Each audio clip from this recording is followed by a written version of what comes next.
Hi friends, स्वागत है आपका MK4 स्टडी में। दोस्तों, इस वीडियो में आप चेक कर पाएंगे कि झारखंड सामान्य ज्ञान में आपकी तैयारी कितनी है। यदि आप आगामी झारखंड सचिवालय की परीक्षा में अपेयर होने जा रहे हैं तो आपके लिए यह वीडियो बहुत ही इंपॉर्टेंट है। और सिर्फ CGL ही नहीं, झारखंड के किसी भी एग्ज़ाम में आपके लिए यह वीडियो बहुत ही कारगर होगा, क्योंकि पढ़ाई तो होता ही है लेकिन उसे चेक कर पाना कि आपकी स्थिति क्या है वो बहुत ज़रूरी है। उसके लिए ज़रूरी है मॉक टेस्ट देना। तो यहाँ पर देख सकते हैं झारखंड का जो 20 क्वेश्चन मैंने यहाँ लिया है वो बहुत ही इंपॉर्टेंट है। तो आज हमारा पहला क्वेश्चन है कि झारखंड राज्य मानचित्र पर अवस्थित है, मतलब झारखंड की जो स्थिति है दोस्तों मानचित्र में कहाँ है, वो किस गोलार्ध में है। तो आपका ऑप्शंस यहाँ दिया हुआ है। एक नंबर है उत्तरी पूर्वी गोलार्ध, दूसरा है दक्षिण पूर्वी गोलार्ध, और तीसरा है उत्तर पश्चिमी गोलार्ध, और चौथा है दक्षिण पश्चिमी गोलार्ध। तो इसका राइट आंसर क्या होगा आप कमेंट कीजिए। तो दोस्तों, इसका जो राइट आंसर है वो है उत्तर पूर्वी गोलार्ध में। हमारा झारखंड कहाँ स्थित है? उत्तर पूर्वी गोलार्ध में। इसे याद रखेंगे। चलते हैं नेक्स्ट क्वेश्चन की तरफ। हमारा अगला क्वेश्चन है कि झारखंड राज्य में पाई जाने वाली चट्टानों में से कौन सी संरचना सर्वाधिक प्रमुख है। यहाँ पर देख लिया आप कि झारखंड राज्य में पाई जाने वाली चट्टानों में कौन सी संरचना सर्वाधिक प्रमुख है। तो आपका ऑप्शन है विंध्यान क्रम की चट्टानें, दूसरा है गोंडवाना क्रम की चट्टानें, तीसरा है आर्कियन क्रम की चट्टानें, और चौथा है राजमहल ट्रैप की चट्टानें। तो आपको इससे चट्टान संबंधित जितनी भी चीज़ें झारखंड में पढ़नी है, क्योंकि ये बहुत ज़रूरी है। तो दोस्तों, इसका जो राइट आंसर है वो नंबर सी है, आर्कियन क्रम की चट्टानें। ठीक है, इसे आप याद रखेंगे। अगला जो तीसरा क्वेश्चन है हमारा कि विंध्यान क्रम की चट्टानों की निम्न में से कौन सी एक विशेषता नहीं है। विशेषता है और विशेषता नहीं है। यहाँ पर ये क्वेश्चन में आपको कंफ्यूज नहीं होना है। यहाँ पर देख सकते हैं कि विंध्यान क्रम की चट्टानों की निम्न में से कौन सी एक विशेषता नहीं है। तो ये चट्टानें बलुआ और चूना पत्थर युक्त होती हैं, ये परतदार चट्टानें हैं, या तीसरा है इन चट्टानों का निर्माण और अवसादों के जमाव से हुआ है, या चौथा है इन चट्टानों का निर्माण लावा के निक्षेप से हुआ है। ठीक है, तो इसका जो राइट आंसर है वो है फोर्थ नंबर, इन चट्टानों का निर्माण लावा के निक्षेप से हुआ है। ठीक है, चलते हैं नेक्स्ट क्वेश्चन की तरफ। तो हमारा अगला क्वेश्चन है, देख सकते हैं कि झारखंड के राजमहल ट्रैप में निम्न में से किस प्रकार के चट्टान प्रमुखता से पाए जाते हैं। मतलब झारखंड के राजमहल क्षेत्र में, राजमहल ट्रैप में इनमें से किस प्रकार की चट्टान पाए जाते हैं। आपका ऑप्शंस हैं एम्फीबोलाइट, बॉक्साइट, 3 नंबर है डायोराइट, और चौथा है एंडेसाइट। तो किस प्रकार की चट्टान मिलती है दोस्तों?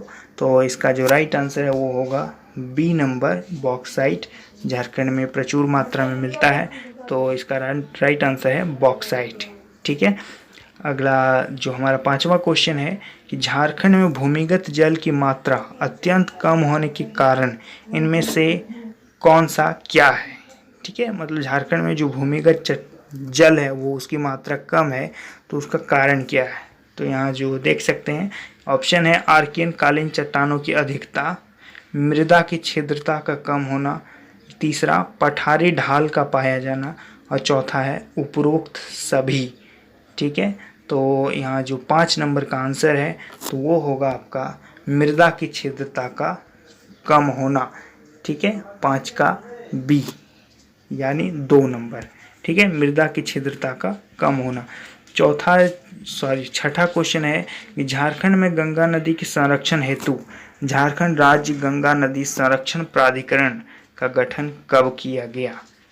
तो ये आपको डेट है, ये डेट आपको याद रखना है। तो यहाँ जो 6 का जो आंसर है देख सकते हैं 20 फरवरी 2009, 20 फरवरी 2011। तो 20 फरवरी सभी में आपको बस ईयर बताना है। तो इसका जो राइट आंसर है वो होगा 1 नंबर, 20 फरवरी 2009 को झारखंड में गंगा नदी संरक्षण एक बोर्ड की स्थापना की गई है। चलते हैं नेक्स्ट क्वेश्चन की तरफ। तो 7वां क्वेश्चन है झारखंड राज्य गंगा नदी संरक्षण प्राधिकरण का पदेन अध्यक्ष कौन होता है। तो ये वैसा ही को पहले वाला जैसा ही है, लेकिन इसका अध्यक्ष कौन होता है ये पूछा गया है।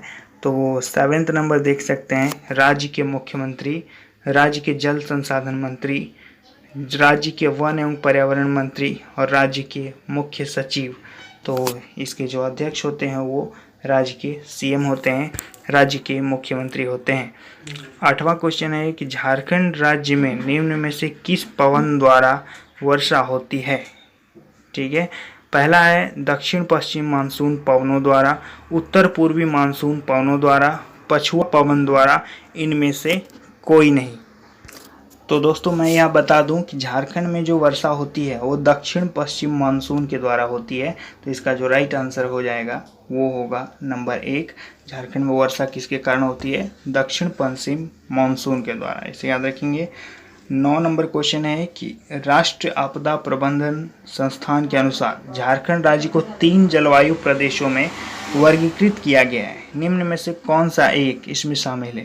तो झारखंड को जलवायु के अनुसार 3 क्षेत्रों में वर्गीकृत किया गया है, उनमें से कौन सा एक शामिल है यहाँ आपको बताना है। नंबर 1 है मध्य पूर्वी जलवायु प्रदेश, दूसरा दक्षिण पूर्वी पठारी जलवायु प्रदेश, तीसरा उत्तरी पठारी जलवायु प्रदेश और चौथा है पश्चिमी पठारी जलवायु प्रदेश।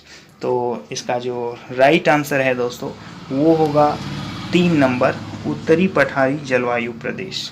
इसे आप याद रखेंगे। चलते हैं नेक्स्ट क्वेश्चन की तरफ। तो दोस्तों 10वां नंबर क्वेश्चन है कि राज्य में वर्षा ऋतु के संबंध में कौन सा कथन असत्य है, मतलब गलत है? तो ऑप्शंस यहाँ देख सकते हैं कि राज्य में मानसून के बंगाल की खाड़ी शाखा द्वारा अधिक वर्षा की प्राप्ति होती है। दूसरा है झारखंड में दक्षिण से उत्तर की ओर जाने पर वर्षा की मात्रा में कमी आती है, जबकि पश्चिम से पूर्व की ओर जाने पर वर्षा की मात्रा में वृद्धि होती है। तीसरा क्वेश्चन है वर्षा ऋतु द्वारा झारखंड राज्य को 80% वर्षा की प्राप्ति होती है। और चौथा है झारखंड में चाईबासा का मैदानी भाग सबसे कम वर्षा प्राप्त करने वाला क्षेत्र है। तो आपको इनमें से चुनना है कि कौन सा कथन गलत है। तो दोस्तों ये 2 नंबर जो वो गलत है। ठीक है, चलते हैं नेक्स्ट क्वेश्चन की तरफ। तो हमारा जो 11वां प्रश्न है कि झारखंड में शीत ऋतु के संबंध में निम्न में से कौन सा कथन असत्य है? तो यहाँ पर विंटर सीजन के बारे में पूछा है।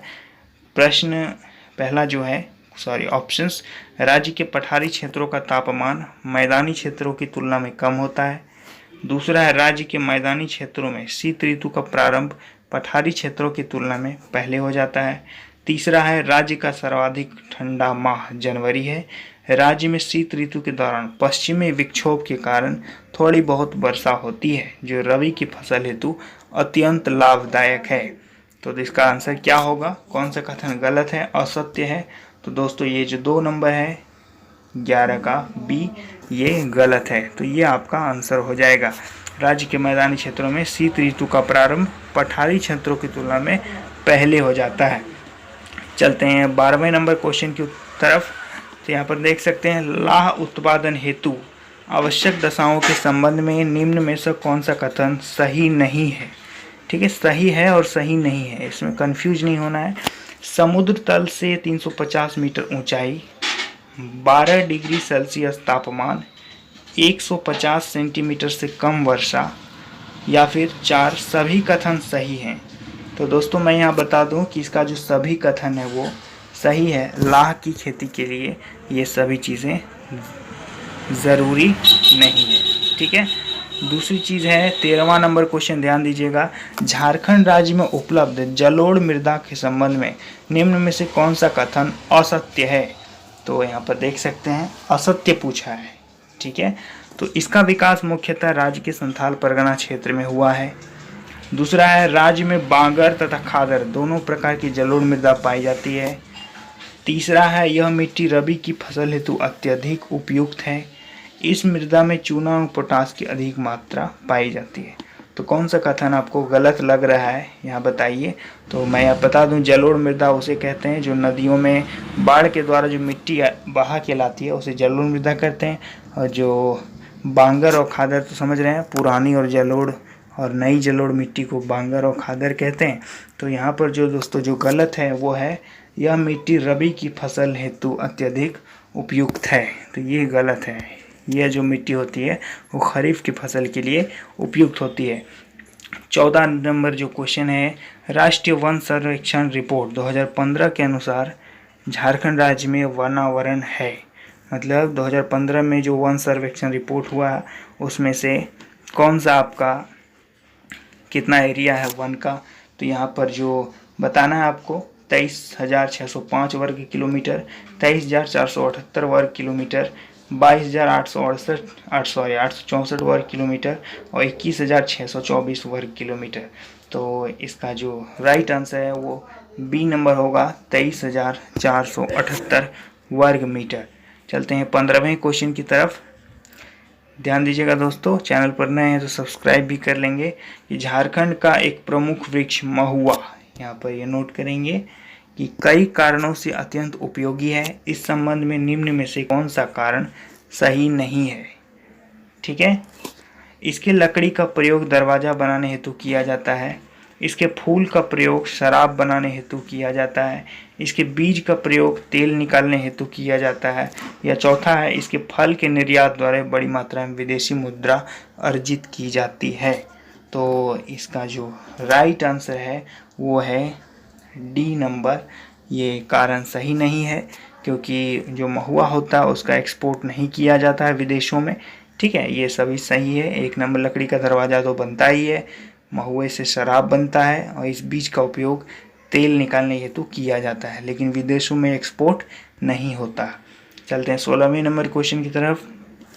झारखंड राज्य को इको टूरिज्म नीति का प्रमुख उद्देश्य क्या है?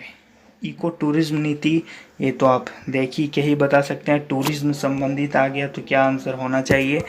पहला है वनों का प्रबंधन करना, दूसरा है पारिस्थितिकी पर्यटन को प्रोत्साहित करना, तीसरा है जैविक खेती को प्रोत्साहित करना, चौथा है उपरोक्त सभी। तो यहाँ पर टूरिज्म है तो इसका जो राइट आंसर है वो पर्यटन को प्रोत्साहित करना। या आप बुक में पढ़े होंगे मनीष रंजन या फिर उड़ान में कि झारखंड राज्य को इको टूरिज्म नीति का जो प्रमुख उद्देश्य क्या है?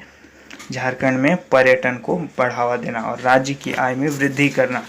दूसरा है CAMPA का गठन किस उद्देश्य की पूर्ति हेतु किया गया है? दोस्तों इसका वीडियो मैं बना दूंगा अलग से, अभी मैं उसकी जानकारी नहीं देने वाला हूं।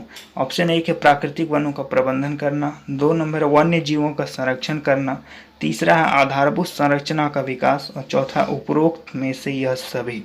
तो इसका जो राइट आंसर है वो डी नंबर होगा, उपरोक्त में से सभी।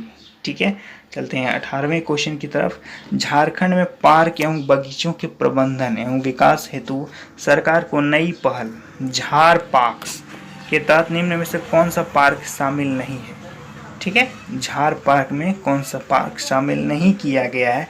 तो देख सकते हैं दीनदयाल पार्क रांची, कारगिल पार्क लातेहार, शहीद निर्मल महतो पार्क हजारीबाग, सिद्धू कान्हू पार्क दुमका। तो ये सभी पार्क आप याद रखिएगा कहाँ कहाँ है, लेकिन इस रैंक में जो है झार पार्क्स की नीति में ये सिद्धू कान्हू पार्क दुमका नहीं आता है। ठीक है, तो इसका जो राइट आंसर है वो 4 नंबर होगा, सिद्धू कान्हू पार्क दुमका। 19वां नंबर क्वेश्चन है कि झारखंड उत्तरी कोयल घाटी कृषि प्रदेश के संदर्भ में निम्न में से कौन सा कथन सत्य है? तो यहाँ ध्यान देंगे। पहला ऑप्शन है कृषि प्रदेश का विस्तार पलामू, गढ़वा, लातेहार तथा चतरा जिले में है। इस कृषि प्रदेश की प्रमुख फसल धान है। और उपरोक्त दोनों कथन सही है और कोई कथन सही नहीं है। ठीक है, तो 19 का जो राइट आंसर है वो होगा सी नंबर। ये दोनों कथनें बिल्कुल सही हैं कि कृषि का विकास जो यहाँ पर देख सकते हैं उत्तरी कोयल घाटी में पलामू, गढ़वा, लातेहार और चतरा जिला आता है और इस कृषि प्रदेश की प्रमुख फसल धान है। ठीक है, चलते हैं 20वें क्वेश्चन की तरफ। ध्यान देंगे कि रांची पठारी कृषि प्रदेश के संदर्भ में निम्नलिखित में से कौन सा कथन सत्य है? ऑप्शन 1, इस कृषि प्रदेश का विस्तार रांची, लोहरदगा, गुमला एवं सिमडेगा जिले में है। दूसरा है इस कृषि प्रदेश में मुख्यतः सब्जियों के रूप में नकदी फसल की खेती की जाती है। इस कृषि प्रदेश में रागी, तिलहन, दलहन एवं फलों की भी खेती की जाती है। और चौथा है उपरोक्त सभी कथन सत्य हैं। तो दोस्तों उपरोक्त सभी कथन सत्य हैं, इसका ये राइट आंसर है। तो दोस्तों ये मॉक टेस्ट आप अपने दोस्तों में भी शेयर कर दीजिए और इस चैनल पर नए हैं तो सब्सक्राइब करें। मिलते हैं नेक्स्ट वीडियो में एक नई मॉक टेस्ट के साथ। तो नया मॉक टेस्ट देना ज़रूर सुनिश्चित कीजिएगा, इसे भूलिएगा नहीं। मिलते हैं नेक्स्ट वीडियो में। बहुत बहुत धन्यवाद इस वीडियो को देखने के लिए।